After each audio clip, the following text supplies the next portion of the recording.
Yo, what's up, all you burner stoners and potheads? This is Weedman 420 with the Weedman 420 Chronicles. How are all you vipers doing out there? Mrs. Weedman. Mr. Weedman. How the hell are you?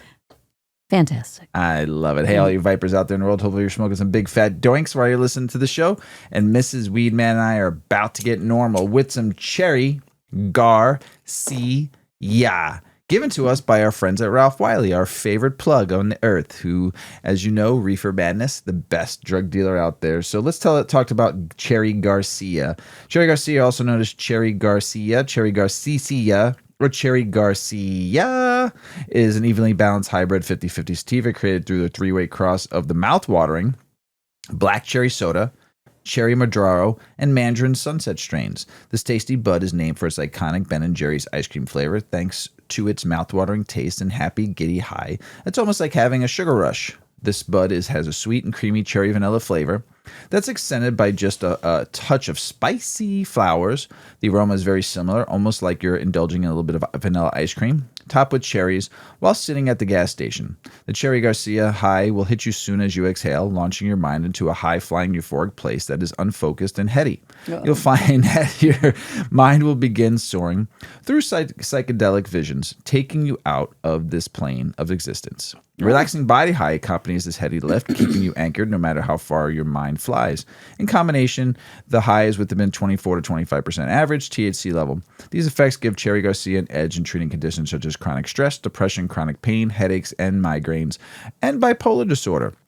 This bud has long pepper-shaped bright neon green nugs with thin yellow-orange hairs and tiny milky white trichomes. The effects are calming, euphoria, giggly, happy, sociable, and uplifting. The symptoms it relieves is bipolar disorder, which we talked about BPD last week, so get your hands on this, everybody. Chronic pain. That's different. Huh? You talked about borderline personality disorder. Oh, I did. Yes. This is different. You're right. Yeah. Bipolar disorder. Look at you remembering stuff. Damn, this is Weedman. Depression, headaches, and stress. Flavors are berry, cherry, fruity, peppery, spicy, sweet. And the aromas are cherry, diesel, earthy, flowery, peppery, and spicy. So I'm looking forward to trying this strain because when I was rolling it, boy, oh boy, did it smell really, really nice. So thank you, Ralph Wiley, to throw into the cause. Tastes good. We had a great weekend because it was the 4th of July holiday. So we had 3 days off. It was different though. Usually here in the States, we usually get a Monday off on most holidays. This was Friday, and I absolutely loved it because just to have that Monday through Thursday work week and then have off Friday, not have to think about work again until Monday was absolutely. I was a little lost though, like not working Friday because you're so used to working on Fridays, but it was very, very nice. Mm-hmm. It was nice to have a 3-day weekend. And Mrs. Weedman and I had our annual July 3rd party, which went off with a bang. Fireworks, weed. Food was delicious. Mrs. Weedman, great job on those. Oh my God, Mrs. Weedman made these lemon, what do you call them? Mediterranean potato? Greek potato. Yeah. Lemon, olive oil, and then different types. Lots of garlic and different types of herbs. They were the hit of the party. Everybody talked about your potatoes and how good they were and how they wanted the recipe. And you don't really follow, unless you're baking, you don't follow a true recipe. But you have a recipe, right? Kind of. It went out. I'm a dummy. Oh, no. I know. Well done. We'll set you up, Mr. Weedman. Thank you. But you made the ceviche cheese amazing. Thank you. Those are an uncased sausage. So they look like a breakfast sausage, maybe a little larger, but they don't have any casing on them. And they're a Croatian sausage. You have to be quick on the grips. You have to be quick on the flip. Yes, right. You have to be quick on flipping them because they can burn real quick. Mm-hmm. Oh my God, everything was good. Mm-hmm. Different for it was right there. Words. It was just different. We usually do the American traditional barbecue. Yeah. We do brats, burgers, brats. Cheesy potatoes, all that stuff. All the American. This year we did a Mediterranean barbecue, and I tell you what, I really loved watching people's faces this year come to the house and not seeing the traditional Weedman 420 Mrs. Weedman barbecue. Mm-hmm.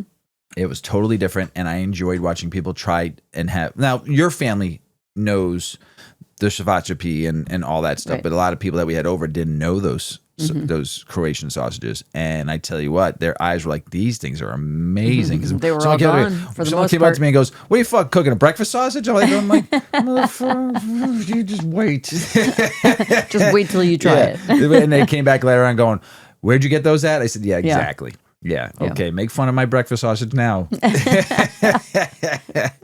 Oh man. So it was a great the third. And then we didn't do anything on the fourth, but just eat and listen to the world blow up. I mean, around our So many neighborhood. fireworks. Oh my God. It was insane. So many fireworks. Yeah. It was great. insane. All day.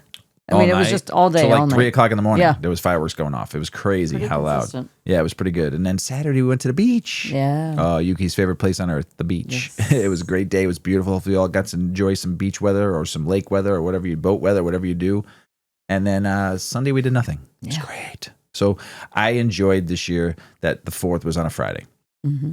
Did not want to wake up Monday morning, but it was a very nice 3-day holiday weekend. Did you have a nice one? Yeah, it was great. Good. Hopefully everybody out there enjoyed some sun, some fun, and some weed during this 4th of July weekend. And if you don't celebrate 4th of July outside of the States, hopefully you got to enjoy some life and have some fun out there in the world and do some stuff this weekend. So, and yeah, we love it.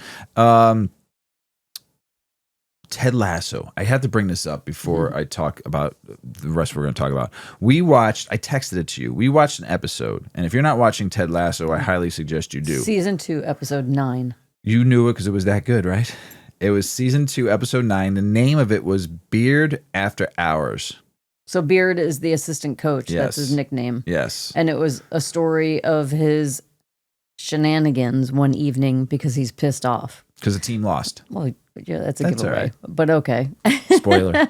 you give all the spoilers. I do give spoilers. T the tech always makes fun of me. He goes, "You're the worst." I said, "Why?" Because you always give fucking spoilers. I do. I can't help it. But I don't mind spoilers, so I don't care. That's why I do. And someone tells me, they're like, "You're mad I told you." I'm like, "No, I didn't see the show, so it doesn't matter You have to a me." game for a sports enthusiast. That's a big deal. It's Well, all right. anyway, it's just the shenanigans, the things, the crazy stuff that he gets into over this period of time, and then just the way that they all come together. All the different characters on the show. Oh, so good. It was just great. If you have not had a chance to watch that specific episode, there's a very deep meaning in that episode. There's some very good one-liners, and there's a couple different storylines in that show people's true heart and love. It was fucking really good, good episode. Probably my favorite so far. Hands down, it moved me with the... It's just enjoyable Yes. because it's a feel-good show. Yes. So I suggest... And it's not like the norm. No, not at all. And not usually the Great British Baking Show would be our other feel-good show. Mm-hmm. That's always just like such a lighthearted, pleasant show. It's a to great watch. show. Yeah. I think we're behind on this. No, we caught up. We caught up. did? Yeah, we're good. I'm sure the next one will be out in the fall. There's you know? I think we missed one. We'll have to check. We'll check. Okay. So, where we're going to be at next? July 18th, we're going to be setting up a shop at Canna and Company, and they invited us to the Joe Davis County's first ever cannabis consumption event. Scales Mound, Illinois. Exact bar and location will be shared. It's not out there yet. A double feature cannabis education movie night. 5:30 p.m. doors open with live music by Snakebite Medicine. 7:30 p.m. the first screening and bonfire, and then you can optionally camp if you want. So Mr. and Mrs. Weedman will be out there with Stoney, Tammy, and Maddie, Mr. G, Maddie G. And so super stoked. I'm hoping that he gives me some flour. I want to roll his flour. I think it'd be very special. So I know he listens. So I'm going to keep on hitting until next week. But I'm super fired up because it's our first time being so way out west, northwest, and we'll be north of Galena. And I'm looking forward to meeting some new people that we haven't met yet, and shaking hands, kissing babies, and giving lots of hugs. and joints. experiencing a new part of Illinois and the cannabis community that's there. That'll be cool. Yeah, they're very passionate about their cannabis out there. They've been to some of the events here in Chicago that we've been at, Bunch of Stoners, of course, Flower Expo, and they always come and hang out. They always bring fire, and there was just a lot of fun. They're goofballs. They like to dress up. They like to do goofy stuff, and I love them to death. They're a lot of fun. I wish they lived closer because we'd probably all hang out and smoke a lot of weed together. So we're looking forward to this event, Canna and Company. We're looking forward to it. So there's something strange, that I always wanted to talk about. I like birds. We've had many birds in my life. Parakeets. Yeah. I've had lots of parakeets. So some of them, from growing up in the Bronx, New York, when I had my first parakeet, all the way to now that we have Vega. Anybody who's watched us on YouTube or maybe heard us in past episodes talk about Vega or seen him on the show or seen pictures of him, but never really realized that they talk. Mm-hmm. Parrots, we know parrots talk, we know cockatoos talk, but I didn't realize budgies, parakeets talk as much as they do. Ours does. Ours talks a lot. Constantly. He likes to cough. Mm-hmm. Especially when Mrs. Weedman's smoking weed and she coughs, and then he'll cough. Mm-hmm. He mimics my cough. He mimics barks. your whistle? We have the same whistle that we'll play like Simon says. Yep. He'll whistle. I repeat. Yep. I'll whistle. He repeats. Yep. It's pretty fun. He has I wrote him down one time. I think he had like 23 or 24 different phrases that small, short sentences. My favorite one is, "Hey girl." Hey girl. That your sister taught him. And do you want to take a shower? Want to take a shower? Yeah. And then he says, "What are you doing? Yeah, what do you do? You want to go in your cage?" But he also understands language. Oh yeah. He does. He understands language. And like when you ask him if he wants to take a shower. Mm-hmm. He'll fly over. He knows what that means. Yeah. He knows the water's going to go on. If you want to race, he knows what he goes at one end of the counter, and we race to the other end of the counter. And you count though. You go ready. 1. Yep, two, ready. 1. Ready, set, 1, 2, and he whistles at you like. Mm-hmm. Psst, psst, like he's counting with me. Yes, he counts to 3, and then you race. And then and then he goes. runs. Yes, and then he wins, and if he wins, you have to give him a kiss. Yeah, he waits for the kiss. Mm-hmm. It's fucking hilarious. So he understands a lot. He understands. I'll say, "Do you want a treat?" And he'll run over to the corner of his cage and look at the cabinet where the treats are, and wait for me to bring one. Yep. He also understands music. Yeah. What's his favorite song? Little Birdie. Yep. It's an old Charlie Brown. Yeah. It was on how I know the song. It was on Charlie Brown, Snoopy, the Peanuts, and that's how I know it. When Woodstock, the bird was flying, they would sing that song all the time. But there's an artist. You found the song on Spotify, and you started playing that song for Vega, and would sit by the computer screen with his face up against the computer screen and listen to that song. He loved it. Unbelievable. So this article I was reading talks about parrots and birds are prolific vocal learners, but do they actually understand the words that you say? Yeah. Well, I believe would they say do. yes. Yeah. I believe our parakeet does for 100%. Yeah. Understands his name, especially his name, you know. He knows who we are names. Paul, Mr. and Mrs. Weedman. I almost said our real names, but you know them. You can look on our website. It's not a big deal. Yeah. And we're not that mysterious. no, we're not. But understands language. So parrots in the wild squeak and squawk and whistle and try to communicate with their flockmates. There's highly sociable birds rely on complex communication systems to get food, warn of potential dangers. Research even suggests parrots use signature contact calls to refer to each other, similar to how humans call each other by name. Weird, right? Yeah. But when parrots live with people, they don't have flockmates to learn parrot from. Squawk, squawk. You know? But instead, they use highly specialized brains to pick up on human speech. So when parrots talk, do they really understand what they are saying? Or are they just masters of mimicry? I've always wondered this. I mean, I've been around birds my whole life. No, because most of the things that he repeats are actions, and he's saying it before or after doing it. Yeah. So I believe he understands it. Yeah. But the answer depends on the individual bird and how it's trained. Through research points towards parrots having a surprising ability to understand human speech and use words and phrases appropriately. Birds that are trained appropriately can learn amazing amounts of speech. Irene Pepperberg, a research professor in psychological and brain science at Boston University, told Live Science. Pepperberg has spent her career training parrots to use human language. Her most famous study participant, Alex the African gray parrot, was known for his prolific communication skills. Alex understood more than 100 words for different objects, actions, and colors. He could count up to 6 and had basic understanding of the concept of 0.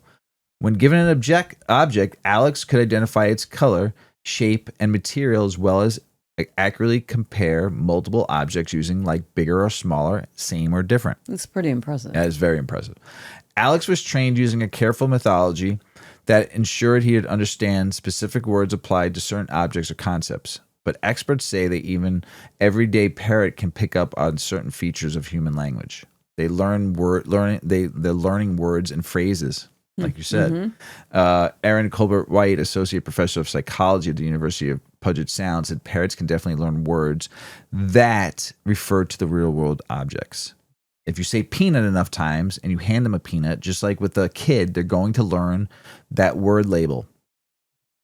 To test whether parrots really understood the word peanut refers to peanut and not that they just want to be fed any type of food.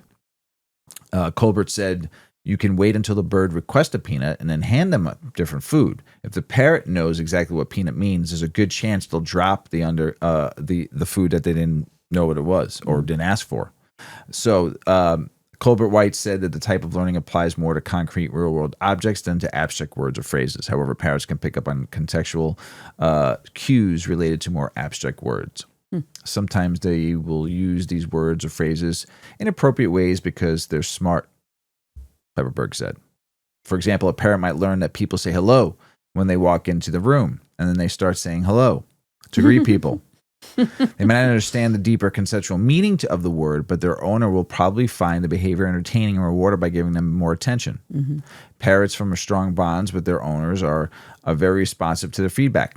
So this creates a cycle of reinforcement where parrots learn to use words in correct context. It's funny because Vega, when we walk in from outside, coming home from work or wherever, Vega is where? He's right at the corner of his cage where he can greet us. Yes, and like, right where Yuki is too, on top of the gate, waiting for us. And when we go to bed at night, if we don't, or if really any time in the day, if we are paying attention to Yuki, Vega kind of like squawks out like, hello, and he'll give like a squawk, right? Like, yo, give me some love. Quit spoiling that dog. And same when we go to bed, if we don't say goodnight to him. Oh, yeah, 100%. He'll squawk. Oh, yeah, 100%. Yeah. So the thing is, the ending of this is we treat animals as less intelligent than we are in general, but we expect them to learn our systems. Pepperberg said they spent the last 50 plus years trying to crack the systems without much success. So I've always talked to our pets like they're humans. Yes. And I really think that they understand a lot more than we give them credit for. Yeah, 100%. I know Yuki does too. Oh, yeah. Yuki knows a lot, a credible amount of words. Yeah. She really understands. It's weird. Too much. It's too bizarre. Much. But not everybody talks to their dog or any pet. Right. And so that dog might not follow as many directives. Yeah. Right. It would learn differently. Right. Yeah, true. She understands sentences and words, and it's weird. So weird. Animals are so smart. So, and speaking of smart, Mrs. Weedman, why don't you tell us about 8decades.com? Oh, you want to hear about it? Yeah. 8 Decades is our cannabis lifestyle brand that Mr. Weedman and I developed. It's my baby. Mr. Weedman has the Weedman 420 Chronicles show. That's my baby. Yeah. So at our website, 8 Decades, that's spelled out EIGHT decades.com, you can find Weedman 420 swag. Hey, thanks. And you can also find a little bit more about us and our story of creating this brand. And of course, you can shop. So there are also links to the podcast and Last Prisoner Project on there. But we do have some phenomenal products. And I will say that our rolling tray is kind of a one-of-a-kind and a limited quantity. Yes. They are stainless steel 16 gauge. It's intended to be your like one and only, your forever rolling tray. Curved edges so your weed doesn't fall off. We have a little scooper tool that has a tamper and a bowl cleaner. We've got ashtrays. We have mirror and violet glass, authentic mirror and violet glass from the Netherlands. That is glass that's infused with special minerals that block out the damaging, harmful sun rays and allow in the UV rays that actually preserve whatever is stored inside. They're also odor proof, and they have our logo on them. So get your flower out of, saran wrap bags and, like yucky Plastics. bags that, all the terpenes and cannabinoids are, maybe getting left behind, or some percentage of them are, and put them in a good storage jar. You can throw a humidity pack in there. You can use a metallic Sharpie and write on the side what's inside, so then you don't forget, and you're good to go. They're odor-proof, and they are actually it's a heftier, beefier glass because of those minerals that they add. It actually strengthens the glass, so you can throw them in your bag. I travel with them. Super great. You travel on airplanes, yeah, because planes, trains, automobiles, wherever. Yeah, pretty good. Yeah, but we've got hemp clothing on there and stickers and tote bags. Pretty much anything for the cannabis consumer. Yep. Supporting 8decades.com. You support the show, and we keep on doing the show for you every week. So we appreciate the support out there, everybody. Thanks. And we just almost bought a tray. Thank you for buying the tray. Yes, thank you. Thank a you. whole set. Yep. So, what gives marijuana strains the distinctive smells and flavors? A new scientific review sheds light. Hey, yo, what's up, all you funky flower lovers out there? We're about to take a little nosedive into what really makes your favorite bud smell like citrus, pine, garlic, and straight up gas. So, you've been wondering why the sour diesel hits the nostrils like a skunky truck stop, or why your lemon haze has the sweet citrus punch? Well, scientists dropped a fresh review, and this one lit, my fam. A new study published in Planta Medica is finally breaking down that gives cannabis its signature smells and flavors. And get this, it ain't just terpenes doing all the heavy lifting. Nope, turns out there's a crew of other chemical compounds crashing the party, like volatile sulfur compounds, esters, and even flavonoids. Now, terpenes, we all know them, we all love them. Myrcene being Mr. Weedman's fave, limonene, pinene, the usual suspects. But researchers say we've been giving them too much credit, kind of like the one friend who brings the lighter to the sesh and thinks they rolled the whole joint.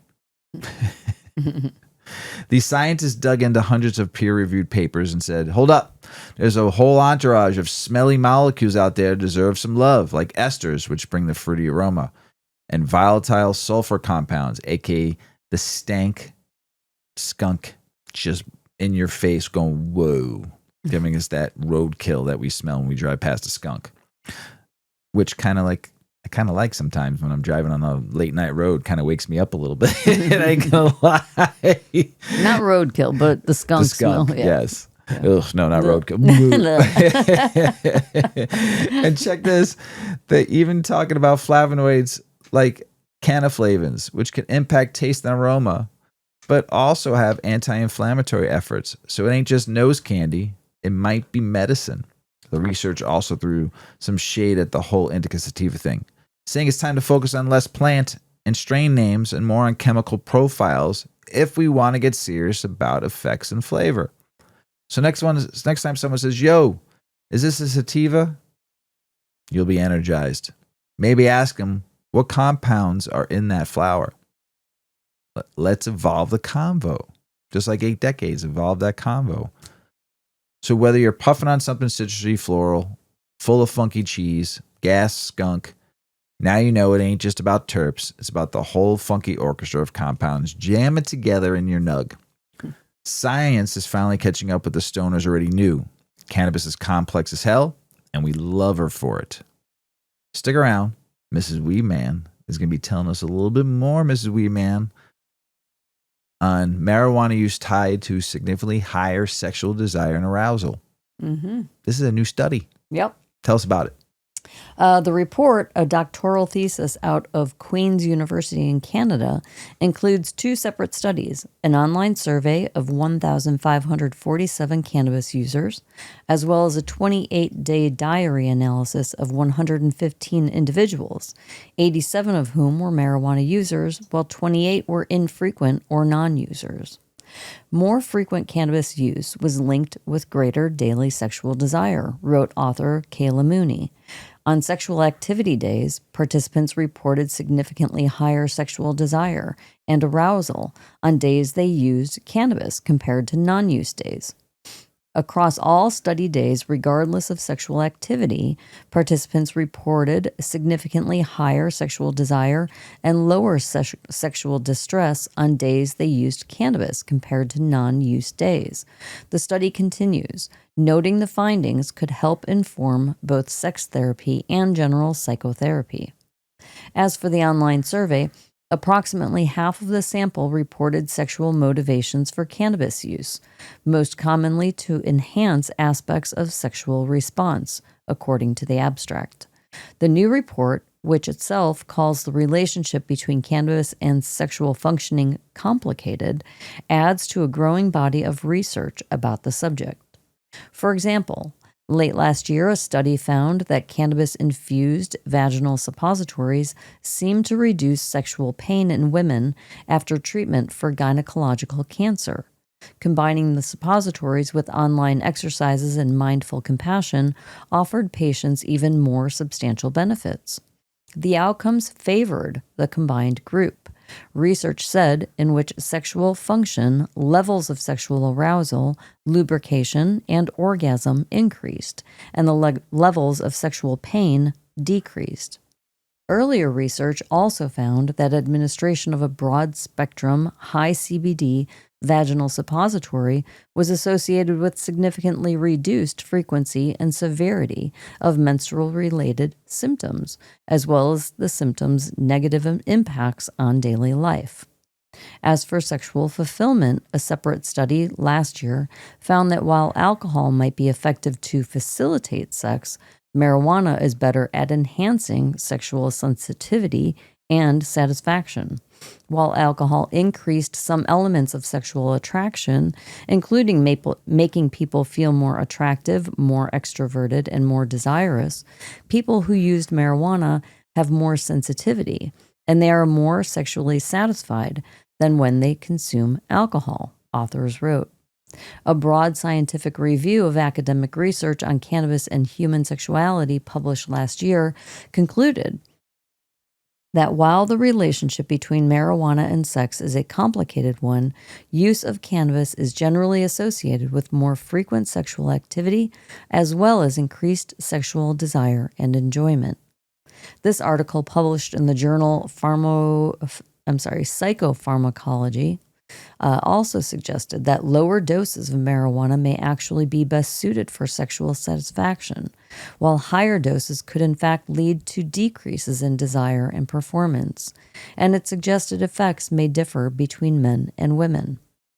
Some advocates have cited the potential for cannabis to improve sexual function in women as a reason to add conditions such as female orgasmic disorder as a qualifying condition for medical marijuana.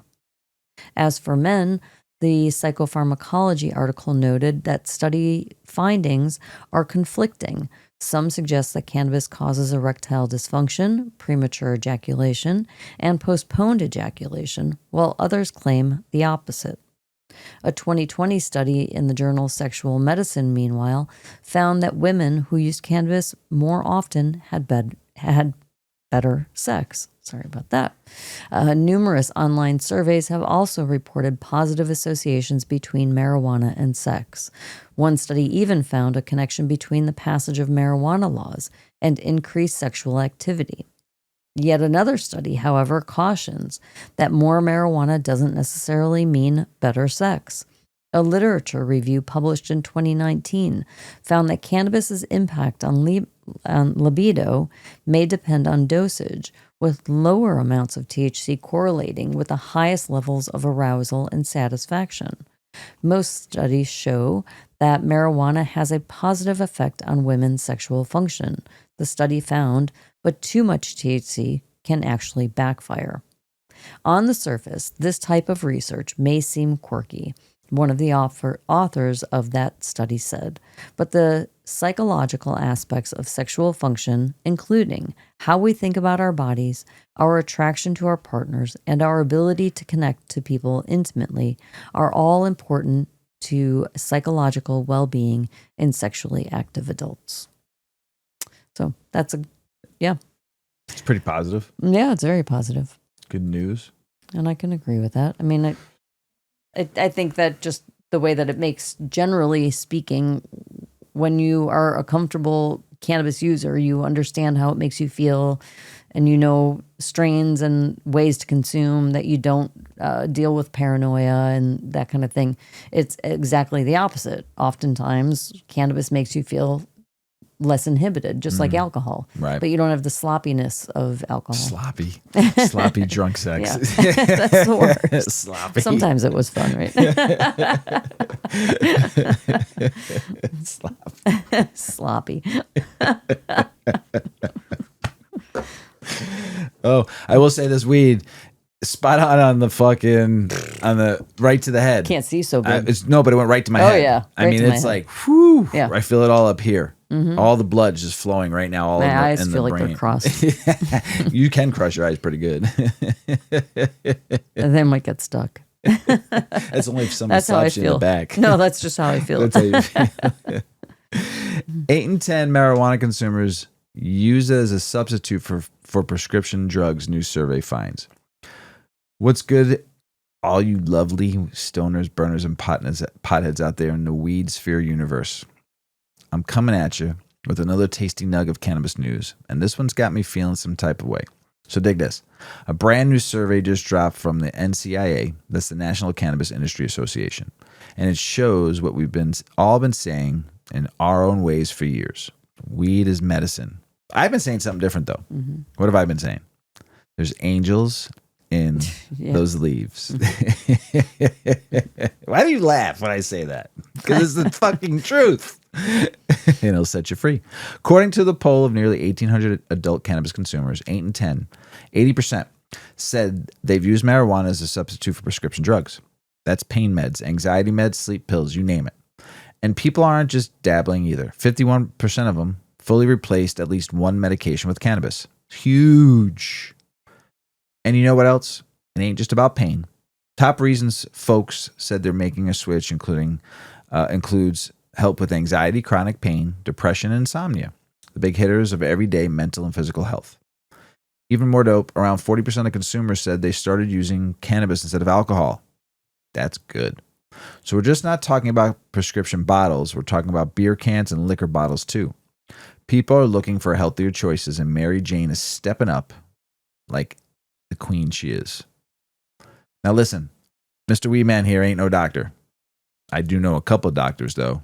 You know who my doctors are, right, Ms. Weedman? Sproctor. That's your doctor. Vinnie Boombats. And who's the other one? Quack in the Bush. Quack in the Dr. Quack in the Bush. He's my favorite doctor. How could I forget?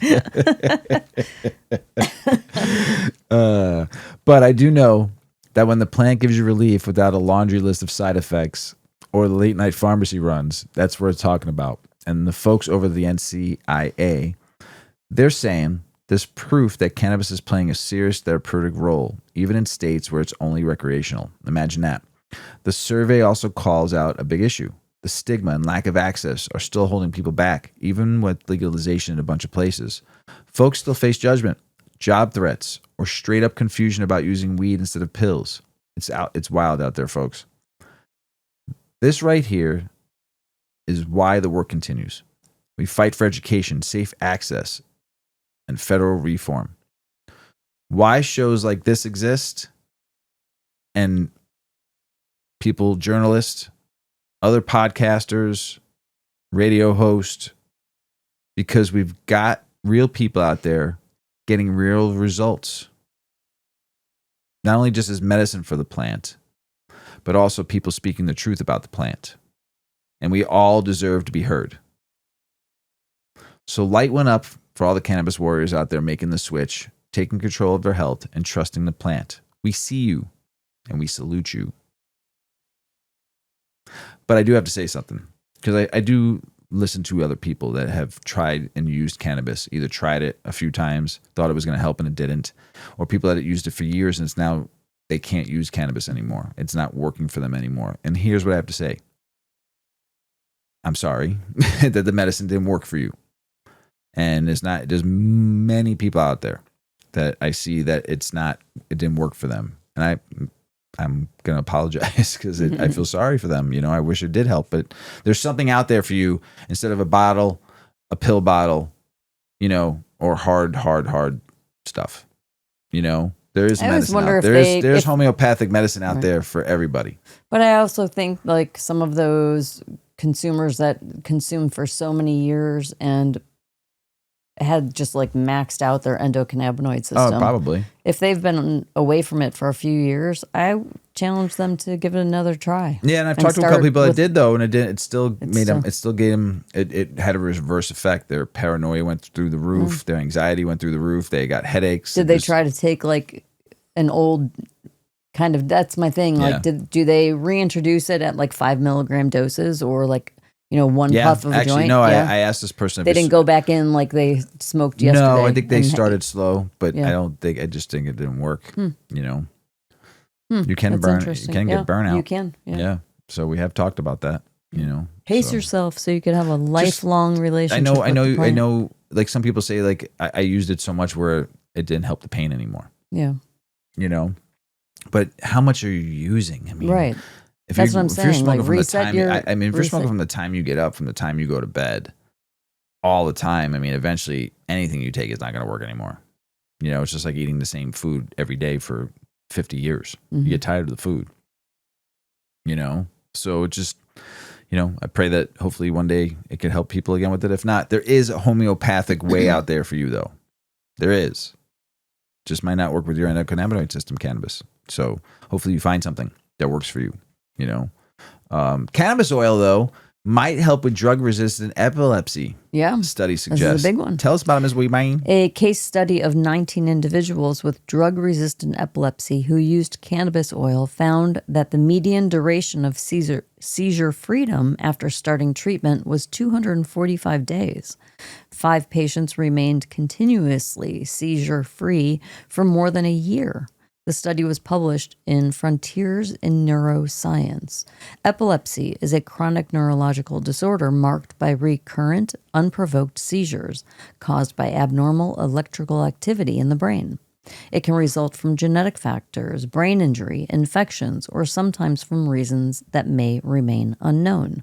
Seizures vary widely in type and severity, ranging from brief lapses in attention to full-body convulsions. Treatment typically involves anti-seizure medications, which help most people manage their seizures effectively. Some individuals also benefit from dietary therapy, nerve stimulation, or surgery. However, for a significant minority, standard treatments fail to adequately control seizures. When seizures persist despite at least 2 appropriately chosen and adequately trialed anti-seizure medications, the condition is classified as a drug-resistant epilepsy. Study author Frank Yizhao Chen and his colleagues conducted a retrospective case series examining seizure outcomes after patients with drug-resistant epilepsy began treatment with cannabis-based medicinal products in oil form. The study included 19 individuals selected from a pool of 174 patients with drug-resistant epilepsy.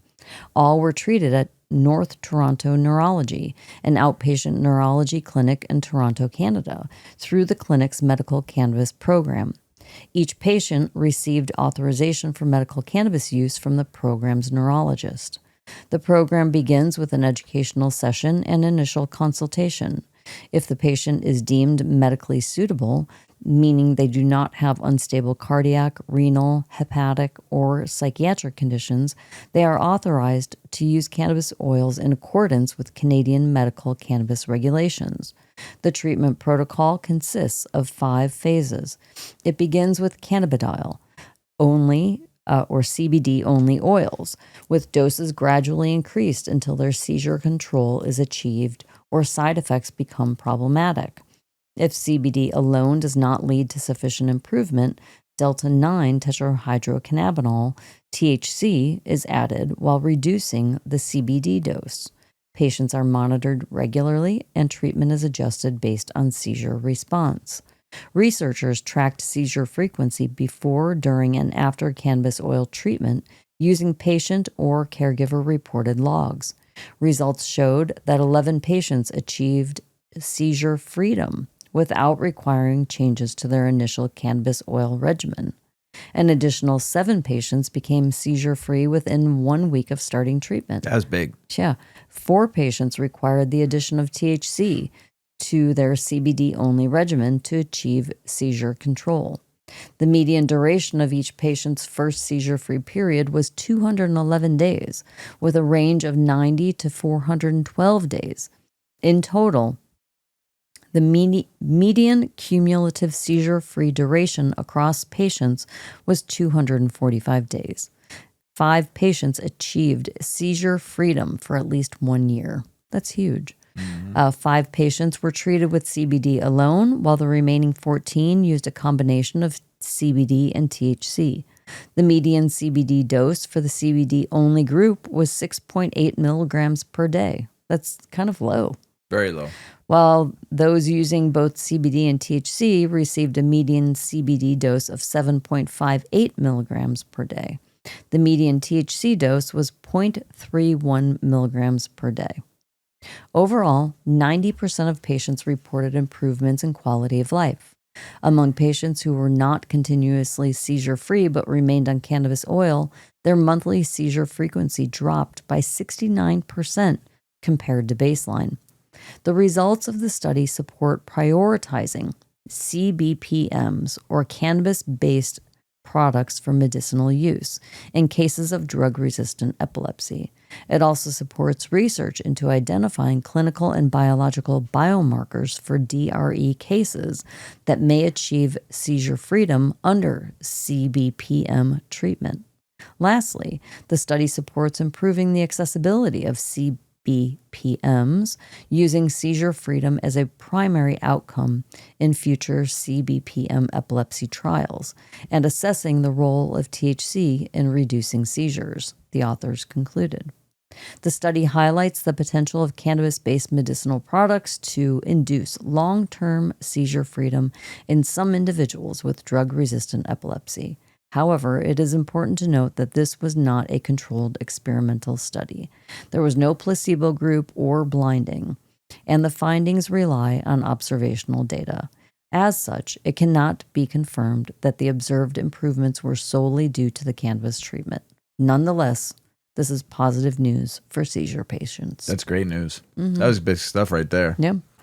Big stuff. I mean, keep on doing that good research. Not the bad stuff about heart and trying to now say CBD is. There was an article. I don't even want to play into it or read about it. I just read the whole thing. I was reading about it, and they were saying that CBD now can cause issues too at mild doses. I'm like, get the fuck out of here! Jeez. Come on now. There's a new hot flavor though right now in cannabis for this summer. It's summertime only. So coming in hot with a tasty little trend brewing in the cannabis world this summer. And let me tell you, it's about to flip your flavor game upside down. Edibles have been becoming mainstream, from Gen Z using them to manage anxiety to boomers using them for pain management. Soccer moms and baseball dads taking one when they get home instead of drinking a beer or a bottle of wine. They are now part of the majority of people's lives. Gummies make over, ready for this whopping number, 85% of the edible market. Wow. Gummies. 85% of the edible market. But can you guess the hot new flavor of the cannabis this summer, Mrs. Weedman? Tell me. Might be watermelon. Could be blue raspberry. Could be raspberry. Do you know blue raspberry is not even a real flavor? Yeah. Something created. Just learned that. Strawberry, maybe, you think? Have been some of the key flavors in the edible market. But this summer, there is the most new taste that's going to chill in your mouth. Guess what it is, Ms. Weedman? Tell me. There's an old joke, remember? Aren't you glad you didn't say banana again? Banana? Nope, orange. It's taking center stage in the cannabis world. Quickly becoming... Good. Orange is good. I love orange. Quickly becoming a must-try flavor of the season. From citrusy sativas to tangy vape carts and edibles, consumers are reaching for strains and products with bold orange notes that promise both flavor and effect. What do you like, though? A chocolate-covered orange. Oh, yeah. You Dark love those. chocolate. You get them at... I have some. I know you do. I can eat those tonight. Oh, that's a good one. Strains like orange creamsicle, tangy, which we love. I love tangy, and clementine are flying off dispensary shelves. Praised for the uplifting energetic highs and zesty terpene profiles. You do like citrusy flavored weed. You're like into that right now. Fruity, the fruitier the better. Yep. The dominant terpenes like limonene and myrcene not only offer mood boosting benefits, but also deliver the unmistakable sweet tart aroma reminiscent of fresh oranges and summer sunshine. There was what was that strain that Big Earl grew? Like right around the first, like second or third time he came by, it was oh man, that orange. Remember we would just open the jar. Yeah, you know what I'm talking about. I'll have to ask Big Girl what the name of that strain was again. Maybe it'll come back to me before. Oh my god, that fucking. And it was grown from our friend over in the UK. That he was the breeder of that, and we had him on the show a bunch of times. Oh my god. One of the new tasty strains flying off the shelf, though, and we happily actually know a grower that grows this strain. And he's local, everybody. And we're smoking his stuff right now. Guess what this strain is? You ready? And you really like this strain. Orange Push Pop. Mm-hmm. That's not what you were trying to think of a minute ago. No. But Orange Push Pop. Orange Push Pop. And our friends Ralph Wiley are masters of growing this fucking strain. So you need to all go look up Ralph Wiley on Instagram. I think it's at Ralph Wiley, right? And I don't think it's any spaces or anything like that. At Ralph Wiley, and find out where they're going to be at and get yourself some of this Orange Push Pop for the summer, and you will not fucking regret what Mr. and Mrs. Weedman just told you.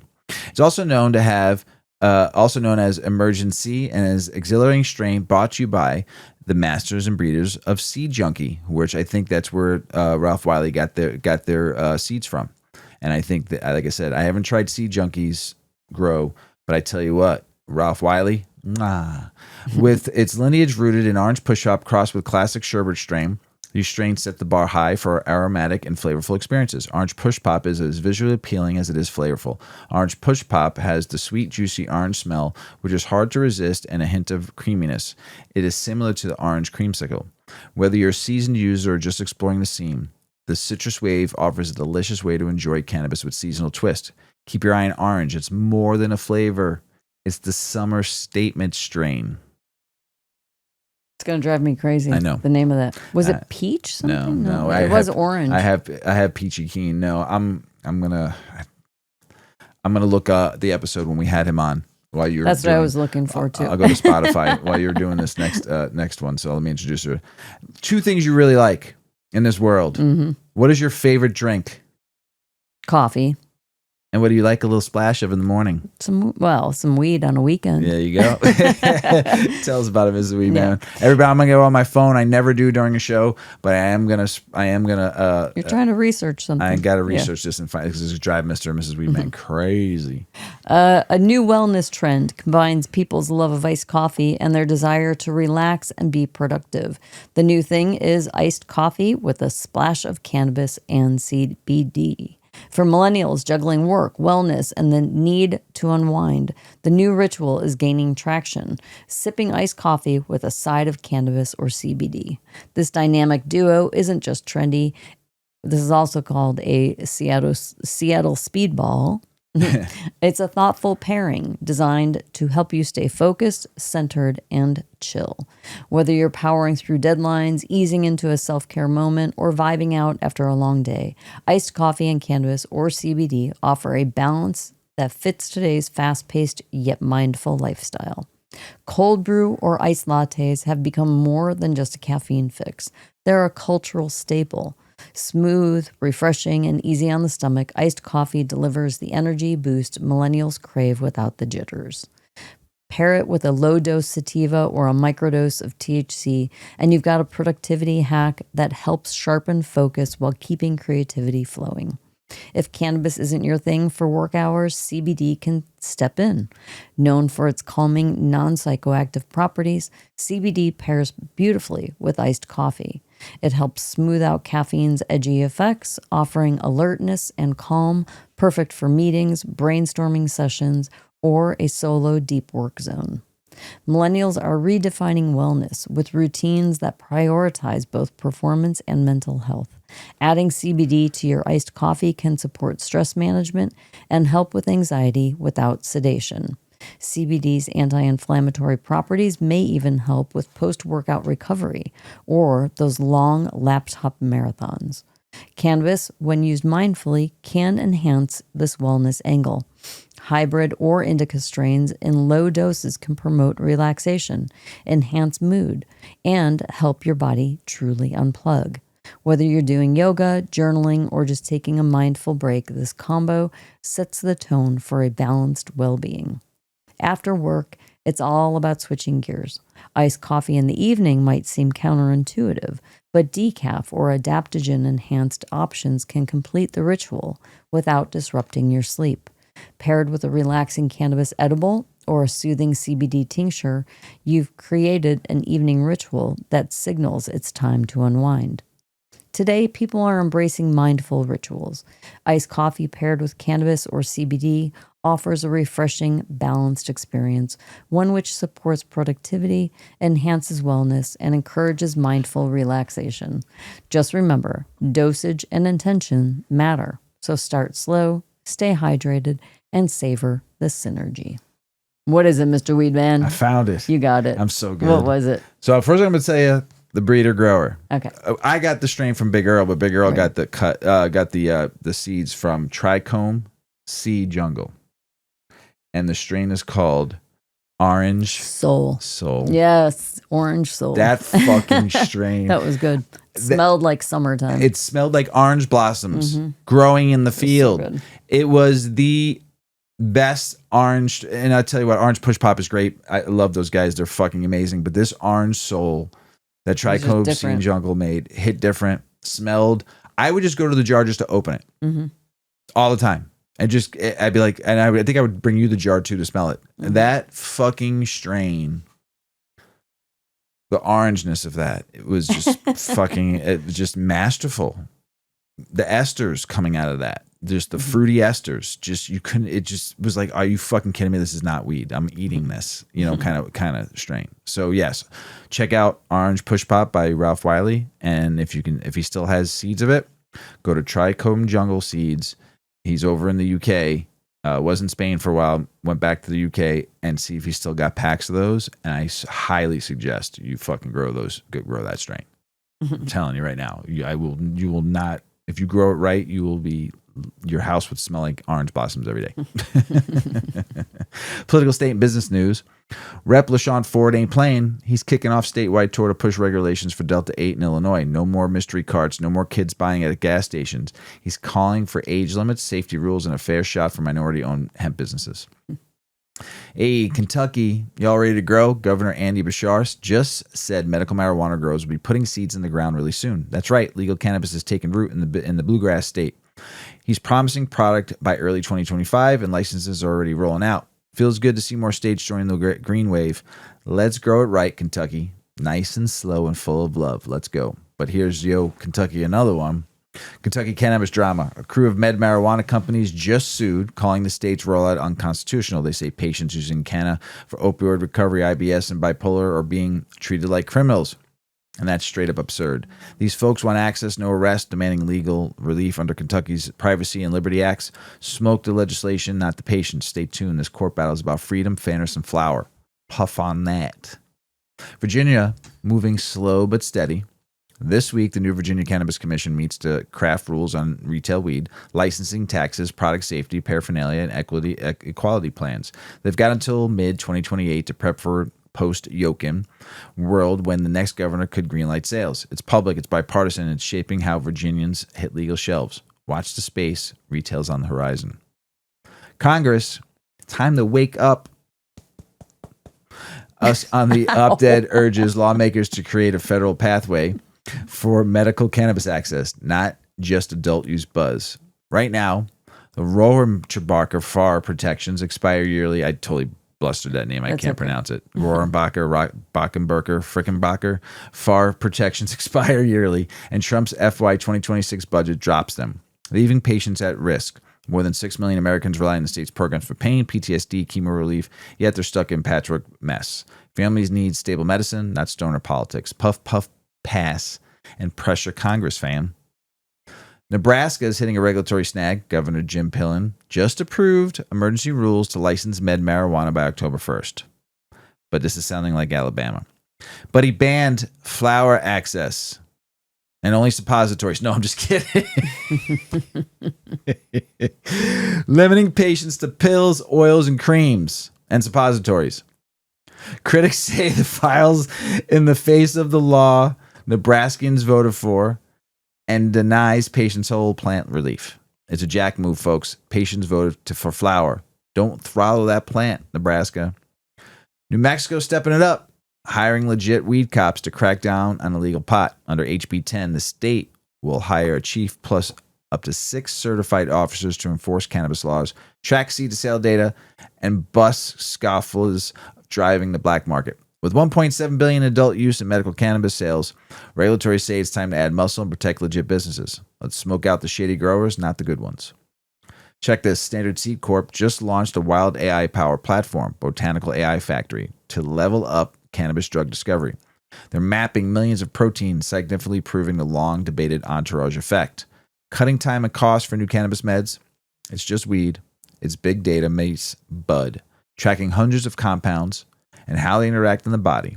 Science nerds gonna love it. Stoners benefit from results. Future's looking smart. And dank. Gotta wear shades. That song is great. Future's so bright. Gotta wear shades. Gotta wear shades. Cannabis cash is climbing. In June, 15 states hit $2.2 billion for up 7.4% year over year, even though the month over month dipped 0.9%, but per day soared 2.5%. Math flex, baby. And I don't even know numbers. Western states mostly dipped except Oregon. Eastern states saw a wild 945% spike. Thanks to New York. Don't go crazy. That's New York. To new adult use rollout. That's some serious green growth. Proof that the legal market still boss. Let's keep riding the wave. Alabama just hit the hemp industry with a curveball. On July 1st, which was last week, House Bill 445 bans all smokable hemp products. Yep, no more vapes, joints, or flowers. It also slaps a 10% excise tax on consumables and limits THC to 10 milligrams per serving. Critics say this could wipe out 2,000 jobs and leave patients in the lurch. Small business owners are calling regulation, not eradication. Stay tuned. This is heating up. Now over to you, Mrs. Weedman. I'm passing the doink over to you. All right. More political, state, and business news. Florida is on the move. The Smart and Safe Florida campaign has already collected nearly 70% of the valid signatures needed to put legalization initiative on the 2026 ballot.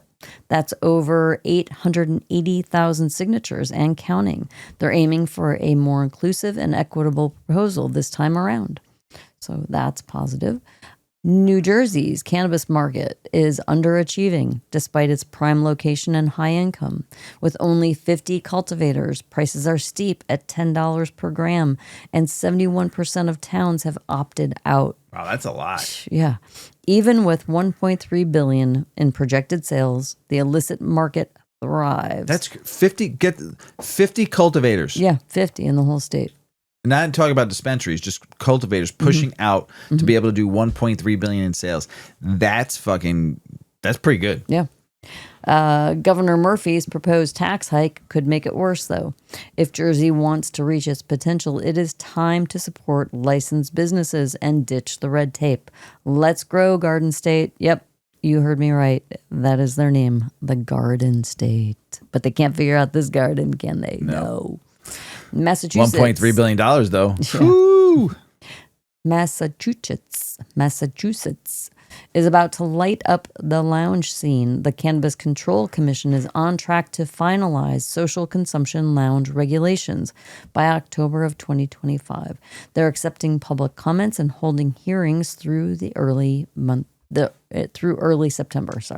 Once approved, communities will need to opt in, and the CCC will issue licenses. Acting Chair Bruce Stebbins says, "We're making great progress. Get ready for a whole new way to vibe with your favorite strains."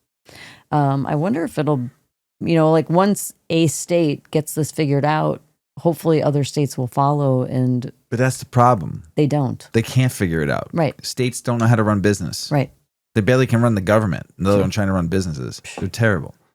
Wisconsin's GOP just hit pause on legal weed again. The state Senate and Assembly shot down amendments to the future budget that would have legalized cannabis for medical and recreational use. Democrats, led by Senator Dianne Hasselbeck, and Republican Lee Snodgrass, I think we've talked about Snodgrass before, pushed for reform, but Republicans voted it down 18-15 in the Senate and 53-45 in the Assembly. Governor Evers says if Democrats control the legislature, we can finally legalize marijuana. Hey, Mrs. Weedman. Yeah. The Snodsgrass tastes like Snodsgrass. Cannabis banking reform is on pause. Senator Jeff Merkley of Oregon says the Safer Banking Act is stalled due to budget issues and global conflicts. The bill, which passed a Senate committee last year, would shield banks from federal penalties for working with state legal cannabis businesses. Merkley remains hopeful, stating, "We've tried to schedule several meetings, but things like war and reconciliation have distracted from the marijuana banking legislation." The Pentagon is under fire. A DoD contractor just sued, claiming questions about past cannabis use during a security clearance process violate his Fifth Amendment rights. The lawsuit argues that such inquiries force individuals to incriminate themselves, a constitutional no-no. This case could set a precedent for how the government handles cannabis-related questions in federal employment screenings. Stay tuned. This one's got major implications for both civil liberties and the cannabis industry. Delaware, they're about to light it up. Starting August 1, recreational cannabis is officially on the shelves. All medical dispensaries have converted to adult use, so you can grab your goods at over 10 dispensary locations across the state. Just remember, it's still medical. Dispensaries doing the honors. No new shops yet, but hey, it's a start. So get ready to elevate, Delaware. Workplaces are catching up with cannabis culture in states like California. It's illegal for employers to ask about off-duty cannabis use or conduct hair and urine tests unless you're in construction or federal roles. But in places like Idaho and Wyoming, marijuana is still a felony. Surprisingly, nearly 40% of marijuana users report working while high weekly. Employers, they're still figuring out how to handle this green wave. Stay tuned. Workplace cannabis policies are evolving fast. Oregon, the courts just dropped a privacy bomb. The state's Court of Appeals ruled that the Oregon State Police illegally used aerial surveillance without a warrant to bust a suspected grow operation, caught from a plane 5,000 feet up with enhanced cameras. They said tech that sees what the naked eye can't is off limits without a warrant. Civil rights advocates are celebrating because privacy still matters. Stay tuned for how this reshapes weed busts from the sky. Pretty cool. Well, how come they can do it from if they're in a helicopter or a plane, they spot grows like up in the mountains and they shoot them, like they come down. Judge gives them papers. Yeah. Big news for veterans. The House just approved the Veterans Equal Access Act, letting VA doctors discuss medical cannabis in states where it's legal. No more hush-hush compliance. This amendment to the fiscal 2026 VA budget also bans the VA from blocking vets joining state programs. That is amazing.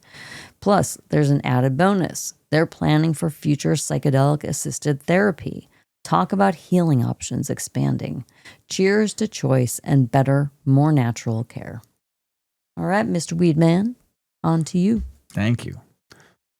Rhode Island expanding the medical cannabis game. The Cannabis Control Commission just blasted open applications for new Compassion Center up north, covering Burrville, Cumberland, Gloucester, North Smithfield, and Woonsocket. After the original plan fell through, they reopened the 2021 pool with submissions due by September 18th. Prospective operators got to meet updated rules, zoning, safety, and prep for operation. Zone 1, get ready for shine. Watch the north of Rhode Island light up Compassion style. Get this. New survey in Iowa says cannabis users are smashing the lazy stoner stereotypes. These folks, middle America adults, working jobs, owning homes, voting, paying taxes, and being active in their communities. Hey, it sounds kind of familiar with a lot of people we know. And Iowa is not even legal, recreational, and they have a terrible medical program. I'm sorry, you do. I love you, and I hope one day you get better medical program. The Des Moines data dropped across 43 markets, showing 24% of adults used weed last month. And they're anything but couch potatoes. So much for Slacker Myth. Cannabis consumers are chill and civic-minded. Stay fired up, stay involved. Iowa, let's go. Michigan branch, Hillsdale St. Joseph Health Agency just dropped a free lockup safety bags to keep THC out of kids' hands and pets. Hands, zipper clasp, padlock style. We're nearly 400 toddler incidents last year. This ain't no joke. Edibles look like candy and taste like candy. Double trouble if you don't lock them up. So lock it up, talk it, and protect the little ones. Safe sesh equals smart sesh. Listen, just like alcohol, cannabis is legal in your state. And even if it's not legal in your state or if it's medical, you need to start talking to your kids about it. Let them know this is mommy and daddy's medicine. Do not touch. Store it in a box. Mm-hmm. You know, Miss Weedman's got a great article later on. She'll talk about more about that. Big blow for DUI justice in Illinois. UIC's forensic testing lab flagged faulty THC DUI test. They couldn't even tell Delta 9 from Delta 8, jeopardizing over 100 cannabis DUI cases in Chicagoland. Hay paused human testing in February 2024. And some counties are already tossing shaky cases. Critics call it fraudulent science, while UIC tries to cover ground. Looks like the cannabis struggle isn't just legal, it's a lab mess too. Former Rep. Earl Blumauer, founder of the Congressional Cannabis Caucus, says he's more than a little concerned about the Trump-era stall in marijuana reform. Bipartisan momentum's fizzling. GOP support is thin, and even cannabis caucus meetings are ghosting. Hey, thinking of hitting a good road to rekindle the spark? But until someone steps up, federal reform is kind of stuck in limbo. Let's hope we can get this sparked up in green revival in fucking the Senate, Congress. Somebody, man. Speak up. Dun, dun, dun. Mr. Weedman gonna have to take out the costume and go to Capitol Hill. Stand on there and legalize it. We should take a ride there one day and do that. It'd be fucking amazing. We did that at the Bean. Remember? That was great. Colorado cannabis labels just got called out. Nearly half of the flower products overstating THC content after CU Boulder study tested 277 samples across 52 dispensaries. The issue? Lab hype to drive sales, especially for flower. While concentrates score high on accuracy, researchers say labels should flex more cannabinoids like CBG and CBGA and other cannabinoids. So next time you spark up, know you're really puffing. Stay informed to blaze smart. Ohio's cannabis market is hitting a wall. Prices are sky high, up 200%, and heavy local bans plus limited marketing are stunting growth.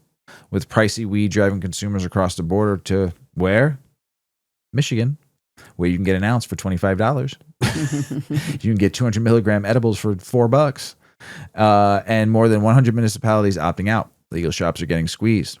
The workforce is stuck too. Low wages, political headwinds, and slow rollout are killing momentum. Let's fucking Ohio, man. Come on now. Do it right. Don't fuck it up. July 9th, 2025, which is actually, we're recording on July 8th. This episode will come out on July 10th on a really good day. We'll talk about that in a minute, in a little bit. But July 9th, 2025 marks 50 years since California's Moscone Act decriminalized marijuana, cutting penalties for an ounce of weed to a simple $100 citation and slashing felony arrests by 80%. The law saved folks from criminal records and cleared past convictions. California's NORML throwing a celebratory sesh at the State Fair's cannabis exhibit mid-July, 50 years deep, and we're still lighting up Congress. Cheers to that, Cali. And in that, let's light up a joint and cheers of that. 50 years before we move on to the next. Right. Yeah, let's light up a little celebration. Also this week, when we launch this episode, it'll be 7/10. It is a national concentrate holiday here. So we have 420, and then there's 7/10, hash holiday. So get your hash hole, get your donuts, get your hash rosin, get your pressed, get your whatever you like to smoke hash-wise, whatever you like to smoke it out of, rigs, pens, Puffco, whatever, vaporizers, whatever. What's the cream? Hash rules every... Yeah, harem. Hash rules everything around me. Around me, yeah.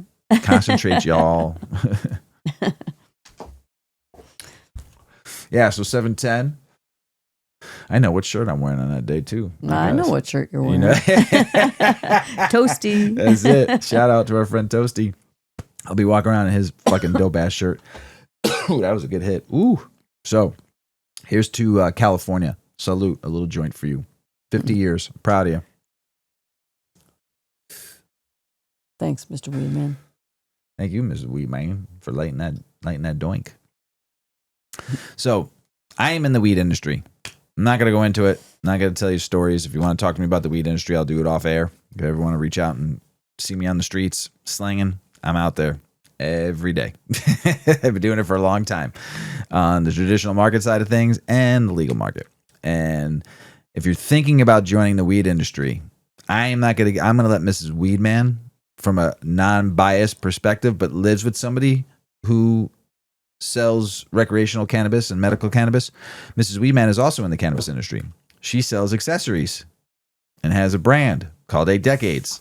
And it's not easy to start a brand, especially when you don't have no marketing dollars, because you put all your money to product. I think the industry is harder than building a product. Right. It definitely makes it more difficult. Creating the product wasn't that bad. Building a brand is not easy without a lot of dollars and cents behind it. Like if you got $1 million budget, you can make any fucking brand move.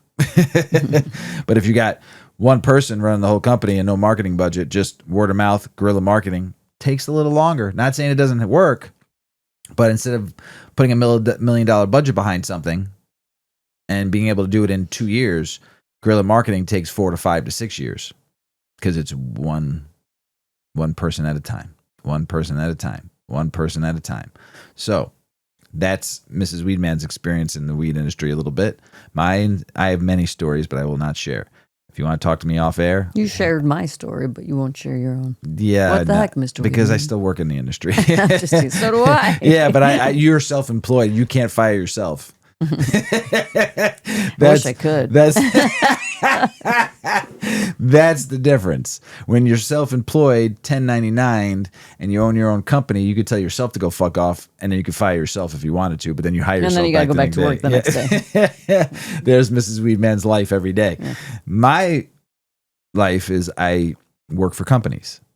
And I've worked for nothing but good companies. I won't say anything bad about any of the companies I worked for. I've worked for good companies. They pay my bills. Right?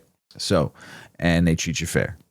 So, but if you're thinking of joining the weed industry, Mrs. Weedman's going to read something to you here and talk a little bit about it. Tell us about it, Mrs. Weedman. Yes, this is a first-person story. The author is Alex Boone. So he writes, in 2022, my company, SWM International, made a decision that would have been unthinkable just a few years earlier. We entered the cannabis industry. We knew that was risky. SWM is a 400-year-old international paper company with deep roots in tobacco-adjacent products, a legacy company steeped in tradition, now planning to make inroads into a highly regulated and controversial market. But we were excited about the opportunity. We saw a chance to bridge our centuries of expertise in natural fibers and specialty paper manufacturing with an emerging industry hungry for innovation. Branding our new division, Botany, a play on botanicals, we leverage our experience in paper and natural fiber technology to develop groundbreaking hemp and botanical products. As managing director, I now find myself at the intersection of tradition and innovation, navigating the complexities of a $30 billion industry that barely existed a decade ago. Botany's foray into cannabis has come with challenges and wrinkles, but the wins have outweighed the losses. We're in it for the long haul. Hopefully, our experience offers a roadmap for other companies considering this green rush. If you're considering getting into cannabis space, here are some suggestions. Recognize your unique value. Before diving headfirst into cannabis, be sure to take stock of your company's core competencies. Ask yourself, what unique skills or resources can your company bring to this new market? Perhaps you have expertise in packaging, distribution, or brand building.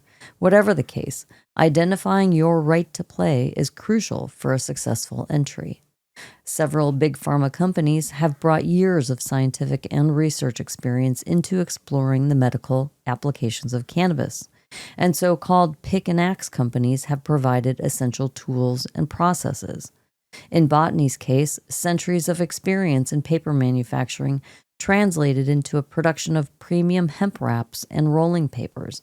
As we approached this new venture, we knew the needs of our customers were far different from major tobacco companies, but we also had a lot to offer because of our experience and legacy papermaking.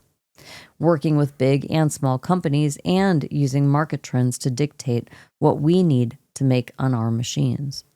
First, we launched Botany as a market brand of SWM International, despite the cachet of our parent company. It allowed Botany to foster its own image and identity. By creating a distinct brand, we established credibility in the cannabis community, free from other associations. Second, this structure provided the flexibility to experiment with new products and strategies while benefiting from corporate resources and expertise. We could be nimble in places where it would be otherwise impossible. Third, we needed to protect our parent company from the unforeseen obstacles of this new industry. Ultimately, this balanced approach allowed us to leverage our legacy strengths while developing the specialization needed to succeed in the cannabis market. I'm not going to sugarcoat it. The maze of state and federal regulations governing cannabis is complex, ever-changing, and often difficult to navigate. Cannabis operates in a unique regulatory environment, legal in many states, yet illegal federally. This creates a patchwork of regulations varying not just between states, but often between cities. We've been living with regulations around tobacco for a long time, but some of the regulations in cannabis are much more rigid.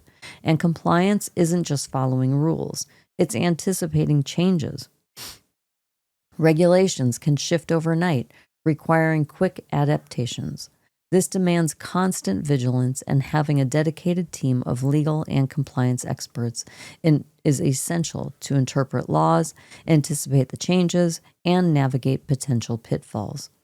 For companies used to settled regulatory environments, this is challenging, but it's also an opportunity.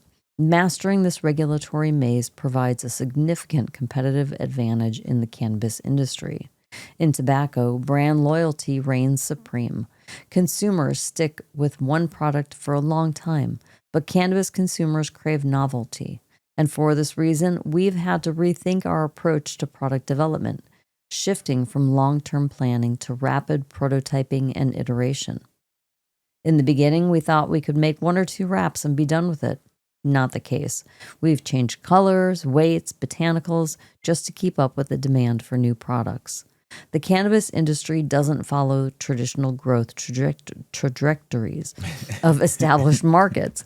Therefore, you must temper not only internal expectations, but also those of the parent company, who may be used to different timetables and outcomes. I compare this to my past experience selling wine. We had 2 customers, the retail side and the restaurant side. The retail sold cases. I sold bottles. Big tobacco sells cases. Cannabis sells bottles. A big corporation is used to thinking that everything's going to hockey stick immediately, but cannabis is different. In a rapidly evolving market like cannabis, not every product will be a winner. We've had to make tough decisions to discontinue certain lines when market conditions shifted unexpectedly. This ability to fail fast has been crucial to our success. For instance, when smokable hemp flower became all the rage, we were ready to put big money into it and create in-house processes that would allow for further scaling. However, we quickly realized that our first few customers weren't expanding as rapidly as they initially projected. While initial oversupply in the hemp market led to price adjustments, farmers later optimized their planting, helping stabilize the market. This allowed us to take a measured approach to scaling while maintaining our commitment to the sector. Faced with these changing market conditions, we had to make a swift decision to scale back investment into this particular product line. This quick pivot allowed us to reallocate resources to more promising opportunities. As we continue to navigate this new terrain, one thing has become clear. The cannabis industry represents more than just a new market opportunity. It's a catalyst for innovation, forcing established companies to rethink fundamental aspects of their business. For those willing to embrace this challenge, the rewards can be significant. But success requires more than just capital and expertise. It demands a willingness to learn, adapt, and sometimes completely reinvent oneself. So don't expect to have a hockey stick of sales right away, but do expect a learning curve. Yeah. I say this to a lot of dispensary owners that I've met, especially with the first day they open. A lot of them I think they're going to be busy, and be rolling in dough. Mm-hmm. And I explained to them it doesn't work that way anymore. You're one of 250 and growing, 260 and growing. That's just in Illinois. Right. Other states like Michigan, 730 just closed down, so that tells you something. California, 900 and something. They were at 1,200, I think, at one time. If you live in Oklahoma, there was 8,200, 2,500 at one time. How do you make money when, let's say, your state only has 500,000 weed smokers, and you have, just say that 500,000, 500,000 people smoke weed. Maybe not every day. They don't buy every day. Some people buy, like, they're going to the liquor store. They buy a 6-pack on the weekends. Mm-hmm. Your state's doing $1.6 billion. I'm talking about Illinois last year, okay? As more competition, more stores open up like liquor stores, where there used to maybe be one liquor store in that town. Now there's 3. Competition gets fierce. Sales prices, more and more heavy sales, giving product away, getting people in your store, and all you're doing is training the people to be sales shoppers. So if your store doesn't have this product that I like a lot at this location, but this store does this week, I'm going to go there and get it for 30% off. I'm going to go there and get the BOGO, and I'm going to go there and get the buy 2 for 20, and I'm going to go there and get this flower because you don't carry it, but then I'm going to get this and this because their sales are better this week, and boom, boom, boom. Now you just train that person to do what? Just shop where the prices are best. Never be loyal to that store. They won't have a neighborhood store. No. Done. That those days in Illinois, unless you're like in the rural areas where you don't need 4 or 3, you're done. An owner opens up, I'm the best store, I have everything. Okay, so does the next store right next door. That same as liquor stores. That person has a 12-pack of High Life, and this person has a 12-pack of High Life. It might be the same price, and they might do some sales. So you might go to that store because you're loyal to that store, and they have that price at all the time. Not in the dispensary world anymore. Shit's fucking crazy. So you don't ever build a loyal customer base, first and foremost. So what you do is you train the consumer to become sales shoppers. And instead of charging an everyday regular price, a fair price, people will become loyal to your store, and they'll stick with your store. Instead, you got people now thinking their store is going to make $1 million the first month they're open, and understanding that they haven't done anything to develop clientele. They just think you open the doors, 100 people a day are going to come to your store. No. You might get 2 or 3 people a day, 5 people a day. And as you build through the community and you do a lot of work, like we just talked about, you have to spend money on your marketing in the dispensary world, supporting the community around you, going to different events that the community is running, be a part of donating to different schools or whatever you can donate to. One dispensary is doing adoption, a kitten adoption. You have to do different things to build your community. Instead of training them just to come to your store for sales. You have to build a loyal client base that's going to earn you anywhere between $10,000 to $20,000 a day to make money in this industry. If you could do that, that's going to take you a year to develop that clientele. I tell everybody to build the foundation. To build the house, you have to have a solid foundation with no cracks. And if you build a solid foundation, the house that you build on top of it will stay strong, and you'll have a business for 25 years, and you could sell when you're ready to retire and take that money and go live on the fucking island somewhere, and you'll be just fine, and give it to the next person to make money on that for 25 years. That is my vision and what I think about all the time about this cannabis industry. How foolish we become in this industry to make so little money and build no customer loyalty and build no long-standing business. You can't survive. Listen, a huge company in Michigan just closed 30 stores down They own 30 stores, not one store, or not close 5 stores. Not let's just close our lowest income generating stores. No, I'm going to close all 30, and now about 500 people are out of work, and I can't afford to be in this state because it's absolutely ridiculous when you're selling gummies for $4 for 200 milligrams. And you feel bad for that person I because feel they bad spent for everything. millions of dollars, tens of millions of dollars to set up all of those stores. Maybe hundreds of millions of dollars to set up 30 stores. Yeah. I have a lot of knowledge in this industry. It requires a lot. I do. I see open a lot. store. It takes a lot of money. It takes anywhere between, if you're going to rent, you're going to get raped. Mm-hmm. You're going to be walking around with toilet paper a lot because your butt's going to hurt. And there's a lot of overhead. And then if you decide to buy a building or build a building from the ground up, I've seen places do that. Man, you're talking anywhere between $1 million to $5 to $7 million to get a place up and running.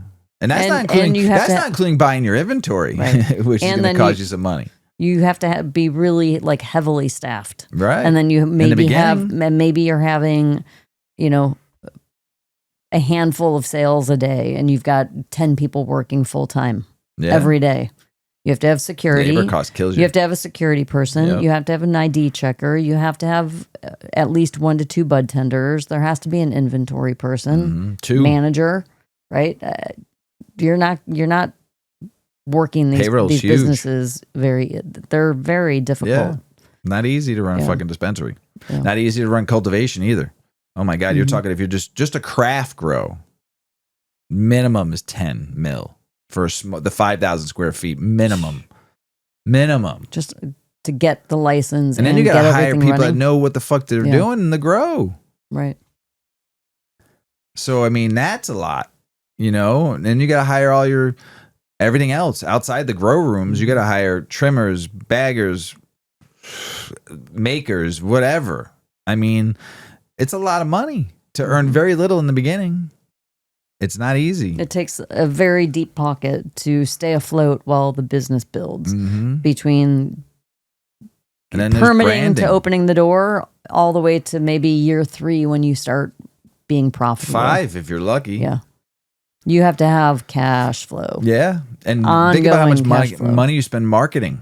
Then you got to hire a sales team in cultivation to sell all your products. And you pay them a salary plus commission. And you're paying fucking your accountant. And then you're paying your lawyers. And then you're trying to pay yourself. It can only go so far. And you might have 5 partners in the beginning because that's what it took to get the thing up and running. Everyone threw in whatever they could. Yeah, whatever they could. So you have 10 investors sometimes in some of these fucking companies. It's fucking crazy. And then what do some of these companies do? You're getting 2 nickels at the end of the month. Right. And then what do some of these companies do? They decide to go on the stock exchange and sell shares to earn money to be able to build more. And then you don't own the company at all. The shareholders own the company. That is, in a sense, corporate greed. Like, why did they need 30 licenses, right? Yeah. So maybe if they had gone in and gotten 10 and let 20 other business owners have some opportunity, maybe with 10, they'd be able to ride out this mess for another 5 years. They just pulled the fuck right out. See ya. Well, it was cheaper to pull out than to stay in. They shouldn't have been so big. That's my opinion. Yeah. In such a industry that is just such a mess. Why would you go so big? There's so much risk. Right. So much risk. Yeah. 100%. So that's just from me, little person who has no idea how these businesses function, but that's... You hear from me and you've read enough. Well, I mean, yes. Okay. Yeah. And you've done more. Yeah. You started your own business. Right. Right? Mm-hmm. You were getting at a point. I don't know. It's okay, Mr. Weedman. No, but it does take a lot. And you know how much it took. Yeah. That's the biggie right there. You did 90% of the work to get that fucking business started. And you know how much it took. And that's nothing compared to what these dispensaries and cultivation. Yeah. And one of many people. I mean, there's people all over the world trying to do businesses, but this is just the cannabis industry has all of its own difficulties. Right. Yeah. Yeah, I think we're really stoned right now. That's why I haven't gone on yet. That's why I'm just rambling right now. We're rambling because we're so stoned. Yeah. Oh, I'm high. Yeah. That butt is fucking International international news. Yeah. Yeah. Moving on. Oh my gosh, we got stuck. We got stuck. We got lost in the sauce, everybody. We got stuck. That's when I cut you off there for a second by accident. I was ready to move on. Sorry, I did cut you off. It's though. okay. My bad. Big moves in the Caribbean. Grenada's government is pushing to amend its marijuana laws. Prime Minister Dickon Mitchell announced plans to decriminalize cannabis for recreational, religious, and medical use. With restrictions like no public smoking and minimum age of 21, the goal to establish medicinal industry, support religious practices, and expunge past convictions for small personal use. Stay tuned. Grenada takes steps towards a greener future. Big news out of Scotland. Police raided a former college in Kirkcaldy and uncovered 5,000 cannabis plants worth nearly 12 million euros. Or pounds, making it Scotland's largest cannabis haul. The operation was highly organized with sophisticated equipment and living quarters for workers. Authorities are treating this like a major blow to organized crime.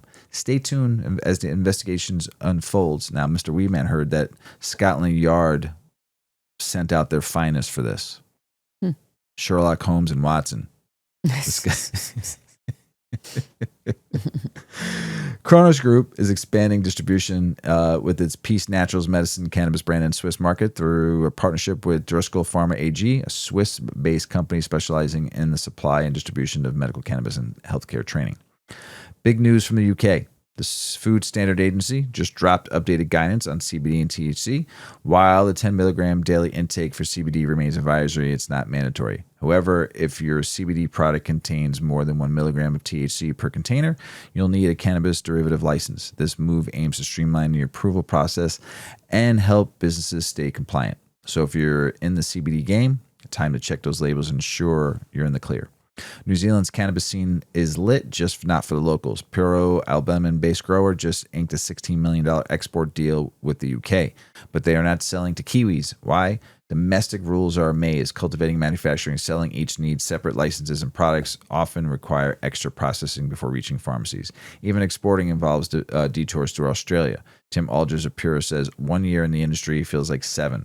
The Ministry of Regulation. I've heard that a few times. The Ministry of Regulation is reviewing the red tape, but it's changed slow. So while Kiwis can't get their hands on local products, the world's getting a taste of New Zealand grown green. Isn't that weird? Oh, man. Big news from the Czech Republic. They just passed a bill to legalize home cultivation and simple possession of marijuana, plus all psilocybin for medical use. The bill is now on its way to the president's desk for approval. Signed, it could make Czech Republic one of the first EU countries to fully embrace cannabis reform. Big drama unfolding. 18-year-old Bella May Cully, a pregnant British student, was arrested in Georgia. I don't think the state of Georgia. I think Georgia the country. Yes. Worth 200,000 pounds worth of cannabis in her luggage. She claims she was tortured and coerced by a Thai drug gang, even shown a scar in court. However, Thai police deny her allegations, pointing to the CCTV footage of her calmly passing through the airport control. Clammy. Clammy. Yeah, I would be a little clammy. Yeah. Her trial is set for July 10th. Stay tuned. The number of women using medicinal cannabis is growing in New Zealand and overseas. The use of cannabis treatment for general conditions such as pain, anxiety, inflammation, and nausea, as well as genealogical conditions, including endometriosis, pelvic floor conditions, and menopause. A recent study reveals that while more women are turning to medical cannabis, many face barriers like high cost, limited access, and stigma. These challenges often push them into illegal markets. Experts suggest that addressing these issues can improve access to safety for female patients. Advocates are calling for policy changes to ensure equitable access to medical cannabis for all. Stay tuned for more updates on these important issues. That was international news, everybody. Would you tell your kids if you worked at a dispensary? Yeah. I mean, yes. But I think that there could be some repercussion. I maybe not. I don't know. I'm so high right now. All right, I'm just going to stick to the article. I don't even know. Yes. But yes, I wouldn't. This mom, though. I wouldn't lie to my kids about where I worked, and I would just have, like we talked to our kids about a lot of things when they were young. Right. I would have talked to them about where I worked. Yeah, I would have told them too. Yeah. So yes, this mom's kids know she works at a dispensary. Yeah. So this is how this mom talks about it and how she's always been open about her cannabis use. In New York, where I live, cannabis is now as easy to find as a latte. Dispensaries line the street like coffee shops. For many moms I know, myself included, it's become a valuable tool for managing anxiety, chronic pain, insomnia, and the mental load of parenting. And yeah, recreationally, it's great too. But when it comes to talking to our kids about it, the conversation often feels fraught with uncertainty and discomfort. Although I've become more open about my cannabis use over the years, starting a part-time job at a neighborhood dispensary pushed me to become more intentional. I realized I'd need to explain my job to my children and be ready for their questions. Many of our customers are parents wrestling with the same concerns. So, as cannabis becomes more visible and accepted, how do we talk to our kids about our own use? How do we balance honesty with boundaries without resorting to secrecy or oversharing? My older children, ages 12 and 10, know where I work, but I haven't yet had a deeper conversation with them about it. I've explained that I help educate people about and sell products made from the cannabis plant, and that these products are intended for adult use only. Wanting to be prepared for future questions, especially from my youngest, who's almost 4, I reached out to a few experts to get their perspectives. Christy Palmer, co-founder and president of Kiva Confections, takes a straightforward approach with her own kids, much like many parents do with alcohol. She stores cannabis high up in a locked container and teaches her kids, ages 5, 3, and 1, to recognize the packaging and warning labels. She even reads the regulatory language in a technical, boring way that they don't want to listen to, which helps eliminate curiosity. She also uses humor and basic science with her kids. Your brain is still growing and becoming smarter every day, and we don't want to slow that down. The goal, she says, is just enough information to satisfy their questions without piquing unnecessary interest. Indeed, children interpret adult cannabis use differently depending on their developmental stage, according to Dr. Sanam Hafiz, neuropsychologist and director of Comprehend the Mind. Toddlers might notice changes in smell, behavior, or routine, but they don't have the cognitive tools to make sense of what's happening. It registers as a sensory experience, not a moral or health issue. Kids in elementary school, for instance, are more inquisitive and influenced by their uneasy peers and the media, and may feel uneasy if what they observe contradicts what they've learned about health or safety. Here, you can use neutral comparisons, like cannabis being just for grown-ups, similar to coffee or certain medicines. Elementary-age children can understand that some things are legal for adults but not safe for kids, especially when the message centers on health and responsibility rather than punishment or shame. Preteens, more aware of social dynamics and pop culture, begin questioning adult choices and benefit most from consistency, honesty, and open dialogue. With preteens, Hafiz advises framing discussions around values and critical thinking. Being honest doesn't mean oversharing, she adds. Just because something is legal doesn't always mean it's healthy or right, and reminds parents to say every family has its own rules. As kids get older, Palmer stresses the importance of discussing product safety and the risks associated with unregulated sources, which can contain synthetic ingredients and who knows what else. Teens are curious, she says. Young adults want to experiment. They are teens. But parents can help by explaining why state-regulated cannabis is safer and why responsibility matters. Kids are smart, she adds, so honor their intelligence by being truthful and matter-of-fact. Palmer models responsible use just as one would with alcohol or screen time. I eat a gummy in front of my kids, she explains. They ask, are those the ones for only adults? Yes, they are. Let me grab you a gummy that's for kids. Here you go. That openness helps remove stigma and normalize cannabis as a tool, not a taboo. A philosophy that centers on calm, everyday language paired with clear, loving boundaries should be the goal. My job is to keep you safe, she says to her kids, and that means making sure that you know these products aren't for you right now. To that end, Hafiz warns that being too vague about cannabis can lead to kids to fill in the gaps with misinformation or believe the topic is off limits. On the other hand, being overly rigid or moralistic can make them tune out or feel unsafe bringing up their own questions. Parents should also be mindful of their language and attitude. Treating cannabis casually or joking about it can send the message that it's harmless, she notes.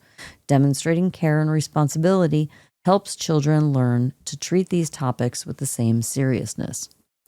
Part of that care and responsibility also means being open to an appropriate point about the reasons why you use cannabis. I've discussed my prescription medications with my kids before, explaining how some help me manage anxiety and my ADHD, and framing it as a tool in my larger toolbox of things I can access to manage my health. Things like eating well, getting enough sleep, exercising, and going to therapy. Palmer suggests keeping the language simple and personal. I might say something like, I'm using cannabis right now because it really helps me with my headaches. I'm so thankful because when I feel good, I can go to all your soccer games and I can cheer super loud for you, she suggests, continuing. When I feel overwhelmed, one cannabis gummy helps turn off the alarm bells that I hear in my head. It's like things become quiet again, and then I can hear and listen to what you have to tell me and be there for you. I truly believe cannabis use can help people lead better lives, says Palmer, but she acknowledges the lingering stigma. Our culture has been deeply influenced by negative rhetoric around cannabis and its consumers for decades. By modeling responsible use, answering questions honestly, and creating space for open dialogue, parents can help shift that narrative. Cannabis use, seen this way, becomes less a secret vice and more of a tool of care, autonomy, and balance. I hope my own experience encourages other parents to talk about it with love, honesty, and care. Yeah, I'm still a weed mom, but now I'm learning how to talk about it too. I love it. Mm-hmm. That was a good article. Yeah. Yeah. The interview good too. Advice. Yeah, really good advice. Yeah. Mrs. Weedman. Mr. Weedman. That's the end of the show. Well, I have to say, tell me the name of this strain again. That is called Cherry Gar-See-Yah. I am Cherry Gar-See-Yah. You are? Yes. Yeah. And I'm gonna have some more. Yes. Cherry, Cherry. Yeah. Capital GAR-SEE-YA. Cherry Gar-See-Yah. And we're going to see you on the next episode, right, Ms. Weedman? Yeah, I can't even see so good. Let's have another hit. I love it. Hey, everybody out there in the world, we love you. Thank you for listening to the show. We appreciate you. And go out there and have some fucking fun, will you? And go live some life. As Paulie always says, smoke smart. Puff, puffing away. Puff, puff, pass. Check out our cannabis lifestyle brand online at 8decades.com. Our custom smokes and accessories are perfect for your coffee table, bedroom nightstand, or kitchen counter. They're designed for you to show them off. The Canna community is also loving our hemp and cotton blend t-shirts, sweatshirts, scarves, and hats, finished off with our 8 Decades logo.